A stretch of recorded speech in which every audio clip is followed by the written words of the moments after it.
মাননীয় স্পিকার, মাননীয় মন্ত্রী যদি অন্তত সার কারখানায় গ্যাসটা দেয় তাহলে আমি আমার এলাকার মানুষের কাছে একটু মুখ দেখাইতে পারি। মাননীয় স্পিকার, ধন্যবাদ। মাননীয় মন্ত্রী। মাননীয় স্পিকার, আমি মাননীয় জ্বালানি মন্ত্রীর বক্তব্য মনোযোগ দিয়েই শুনলাম। উনি সঠিক বলেছেন মাননীয় স্পিকার, গত 15 বছরে আসলে কোনো রকম জ্বালানির অনুসন্ধান হয় নাই, বাপেক্সকে শক্তিশালী করাও হয়নি। কিন্তু মাননীয় স্পিকার, সুখবরও আছে। তিতাস গ্যাস ক্ষেত্রের 11 কিলোমিটার এলাকায় 9টি স্থানে 27টা কূপ আছে। এর মধ্যে 22টা কূপ থেকে গ্যাস উৎপাদন হচ্ছে। 2025 সালের নভেম্বর পর্যন্ত এইসব কূপ থেকে দৈনিক গড়ে 333.56 মিলিয়ন ঘনফুট গ্যাস উৎপাদন হয়েছে এবং এটি আমার ব্রাহ্মণবাড়িয়াতে।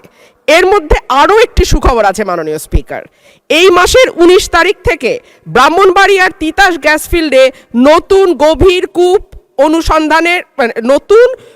অনুসন্ধান কূপ খনন শুরু হয়েছে, যা থেকে দৈনিক 15 মিলিয়ন ঘনফুট গ্যাস জাতীয় গ্রিডে যুক্ত হবে বলে আশা করা যাচ্ছে। 5.6 কিলোমিটার গভীর এই কূপটি খননে প্রায় 7 মাস সময় লাগবে এবং এটি দেশের জ্বালানি সংকট মোকাবেলায় একটি বড় ভূমিকা রাখবে বলে আমরা আশা করছি। মাননীয় সদস্য, আজকে আমরা খুব টাইম কনস্ট্রেন্টে আছি।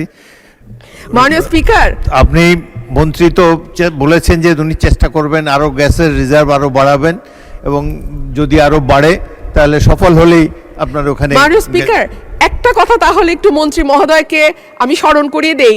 আমি একটি প্রশ্নের মাধ্যমে যখন গ্যাসের কথা তুলেছিলাম, আমাদের মাননীয় জ্বালানি মন্ত্রী আমাকে আশ্বস্ত করেছিলেন যে ঠিক আছে, আপাতত যদি হাউস হোল্ডে আমরা নাও দিতে পারি, আমাদের আশুগঞ্জের যে সার কারখানা আছে সেখানে গ্যাসের সংযোগের অভাবে কারখানাটি বন্ধ হয়ে গেছে।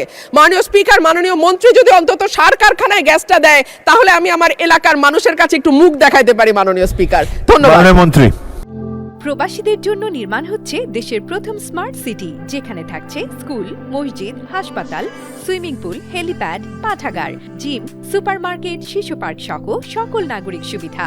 মাত্র 30 লাখ টাকা বিনিয়োগে মিলছে আকর্ষণীয় ফ্ল্যাট। প্লাটিনাম ইনভেস্টরদের জন্য ঢাকা বিমানবন্দরে ভিআইপি প্রোটোকল সুবিধা। বিস্তারিত জানতে যোগাযোগ করুন স্ক্রিনে দেয়া হোয়াটসঅ্যাপ অথবা ইমো নাম্বারে।